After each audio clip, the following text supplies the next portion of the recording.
السلام علیکم ورحمۃ اللہ وبرکاتہ۔ اعوذ باللہ من الشیطان الرجیم، بسم اللہ الرحمن الرحیم۔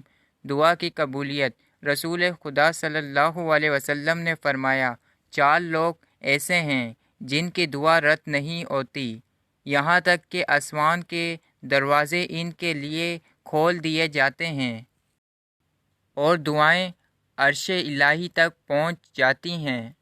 نمبر 1، باپ کی دعا اولاد کے لیے۔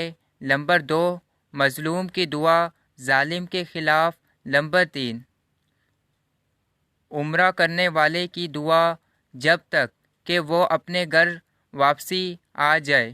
نمبر 4، روزے دار کی دعا یہاں تک کہ وہ افطار کر لے۔ جزاک اللہ۔ زیادہ سے زیادہ شیئر کریں، دوسروں تک پہنچائیں۔ اگر آپ کو ڈیلی کی حدیث پڑھنی ہے سننی ہے تو اس چینل کو سبسکرائب کر دیں اور بیل آئیکن کی گھنٹی کو دبا دیں تاکہ آئندہ آنے والی ویڈیو آپ کے پاس جلد سے جلد آئے۔ جزاک اللہ۔ زیادہ سے زیادہ شیئر کریں، دوسروں تک پہنچائیں۔